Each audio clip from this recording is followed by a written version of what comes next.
So hello, what's up mga ka-lifestyle? Magandang araw sa ating lahat. Welcome back again sa ating channel, Marky Lifestyle. So for today's video, ano pa nga ba yung pag-usapan natin? Let's talk about online leading application mga ka-lifestyle. Pero bagong lahat, once again, if bago ka pa lang sa aking channel, napadaan ka lang, please do like, share, subscribe. And then pakihit na rin yung notification bell. Nang again, ma-notify po kayo sa susunod na mga interesting video na i-upload po natin. Especially about online leading application, latest updates mga ka-lifestyle. So, meron akong nabasang comment mga ka-lifestyle, no? Tinatanong niya if papayag ba daw yung mga online learning application na kapital na lang yung isusole.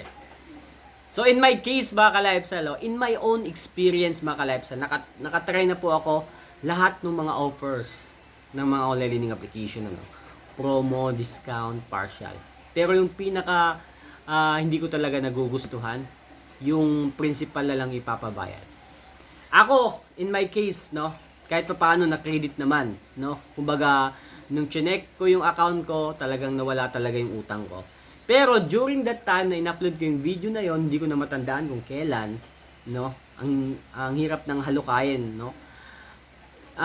Marami kaagad nag-PM sa akin, no, sinasabing nagbayad sila ng principal pero hindi man lang nabawasan kahit 5 duling yung balance nila sa account. And then meron nagbayad ng promo or discounted, hindi rin na-credit.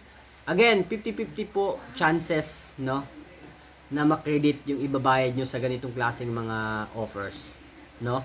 Kaya huwag kayo basta-bastang maniniwala, especially kung yung online leading application na yan is hindi naman gaano kilala or matunog, no? Again, nasa sa inyo yan or if maniniwala kayo or hindi. Para sa akin, masasayang lang yung pera nyo mga ka-lifestyle if nagbayad kayo ng principal lang. Then, hintayin nyo pong mag-offer sila, no? Kasi pag nakausap nyo yan, tumawag sa inyo, then pinakiusapan mo, pag sinabihan mo na pwedeng kapital na lang ibabayad ko, sir, or principal na lang, hindi po yan papayag. Believe me or not, no? Ginawa ko na yan dati, hindi po yan sila papayag.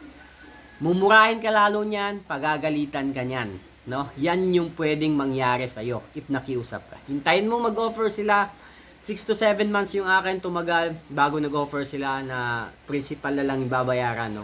6 to 7 months. Imagine, sobrang tagal. Nag-email sila, no? Then nag-text.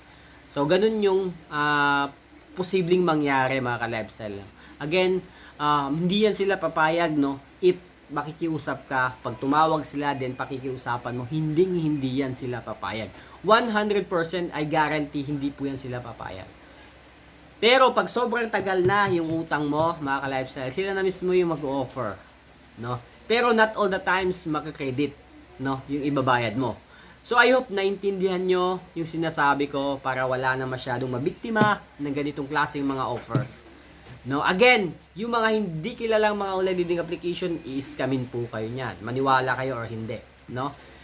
Maniwala kayo hindi kasi marami kaagad nag-PM sa akin na ganyan-ganyan, hindi nakikredit yung binabayad nila. Mapa-partial man, promo, discount, no, layaway, no? Ang daming mga offers ng mga online leading application, especially pag talagang sa tingin nila hindi na kayang bayaran nung kanilang borrowers or kliyente, no? Kung ano-ano na lang mga ino-offer nila, no? Again, hintayin nyo na mag-offer sila. Pag tumawag sila tapos nakiusap ka, hindi po sila papayag. 50-50 po, no? So, legit yung iba legit po. Pero sabi ko nga, yung iba hindi, i-scamin ka po, no? Posibleng masayang lang yung perang ibabayad nyo. Ganon yung pwedeng mangyari. Hintayin nyo na lang na mag-offer sila. So, yun mga ka-lifestyle. Again, sa lahat po ng mga biktima ng online learning application, until now, nag-undergo pa rin ng healing process dahil sobrang depressed na, nagkakaroon na ng anxiety, hindi na alam kung ano yung gagawin. Relax lang po tayo. Hindi po kayo nag-iisa sa laban na to mga ka-lifestyle. Marami po tayong naging biktima ng online learning application na until now, nilalaban pa rin natin yung karapatan natin. No? Hindi man sa interest, sa karapatang pantao na lang po, no? Naintindihan nyo ba ako na porket nakautang tayo na ganito, mumurahin na kagad tayo, pagbabantaan? Bawal po yan sa batas. Hindi lang sa mata ng Diyos, sa batas po. So, yun mga ka-lifestyle, laban na po tayo sa lahat po ng nag-PPM sa messenger ko. Pasensya na po if hindi ko kagad kayo nare-replyan, ano. Marami po kasi akong ginagawa na. Then, ang dami nyo rin. Kaya, then pasensya na din po yung mga nagko-comment sa YouTube channel natin na hindi kagad natin nare-replyan. Pasensya na po. I hope naintindihan nyo po ako. Dahil alam ko, may tamang panahon sa mga online application na sobrang balasubas na talaga, hindi na talaga maintindihan yung sistema nila, no. Mayroong panahon po, may panahon po sila. Hintay lang po tayo kasi alam ko itong mga online application na known sa pagiging harass nila, may paglalagyan din po to. So yun lang mga lifestyle, peace.